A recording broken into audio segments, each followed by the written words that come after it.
Now, before we get to the games, we do have a couple more of these NBA terms that we're going to say are either overrated or underrated. The next one we got is small ball lineups. I think they're slightly becoming overrated, just because I think teams value that rim protection, and not everybody has the ability to play small. I think the Warriors were such a niche team because they had a Draymond Green who could provide the rim protection and the offensive versatility on the other end. Not a lot of teams, you don't really have that. That's why we've seen so many teams flop with trying to develop what the Warriors did, and it's just that's a one of one.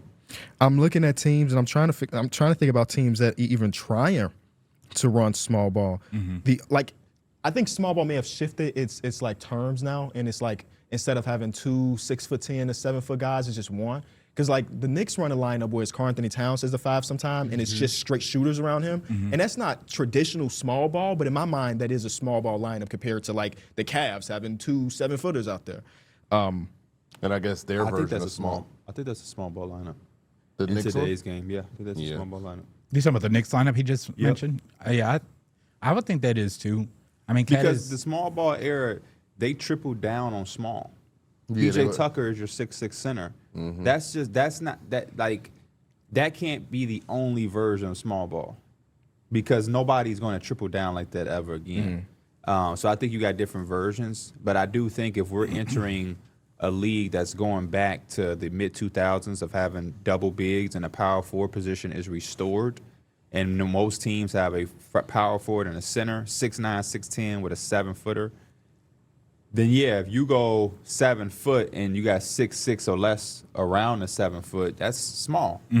So yeah, I think in today's sense, it could be when the Pistons run Isaiah Stewart at center. that's more so like That's small a smaller ball. I mean, lineup. the Raptors run CMB, but that's just by choice. That's still a small ball lineup though. Yeah, but they kind of just have to. Yeah.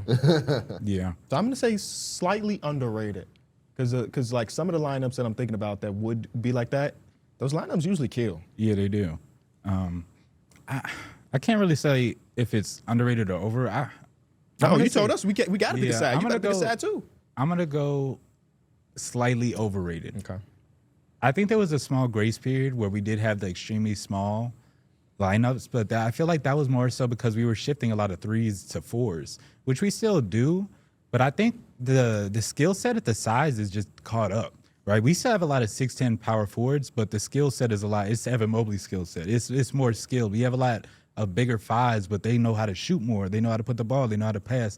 I think the skill level has just caught up to the size now, where the small ball lineups just aren't as valuable. But again, it does. Not everybody has Isaiah Stewart, or has the players to kind of cover those grounds. Yeah. Last one that we got is plus minus. I just did a thing on my channel, and I guess it's not plus minus, but it's more like on off net rating. Yeah. Where I think that it's now has become slightly overrated because people will look at it like Jaylen Brown's a perfect example. I think this is where it all stems from. Yeah. Where the team is 4 points better with him on the court, but 10 points better when he's off the court, which is like, how can he be all NBA first team if that's the case? And I just feel like a lot of the times when that's why you have to balance the eye test with the analytics, where the analytics can tell a story, but it doesn't tell the context of that story. Yeah. So because of that, I'm going to say slightly overrated, where it's still a valuable thing to have in the league, but it can't be the only way you're evaluating talent or a team. I would have to agree with KB, which is unfortunate because I feel like if you'd asked us at the start of the year or maybe in the summer, I would probably say underrated. Because I do think there's a place for all of it. I think there's a place for analytics. I think there's a place for advanced stats and advanced analytics. I think there's a place for eye tests and evaluation.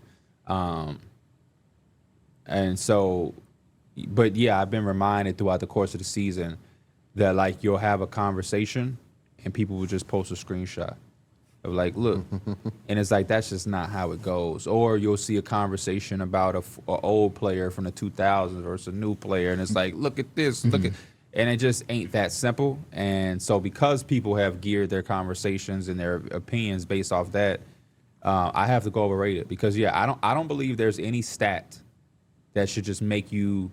If me and KB say, if you ask me and KB, who was better, Trace McGrady or Kobe? We should be able to just verbalize and go back and forth. Now, if KB say, I'm not sure, let me Google this real quick. And then it's like, look, well, that's who I think is better. His I box think, plus minus is yeah, high. like to me, then it becomes overrated. Yeah, I'll go overrated too. I'm kind of like them. Stats don't really tell the full story of the impact of a player. Hit subscribe for more news, highlights, and analysis from the NBA on NBC.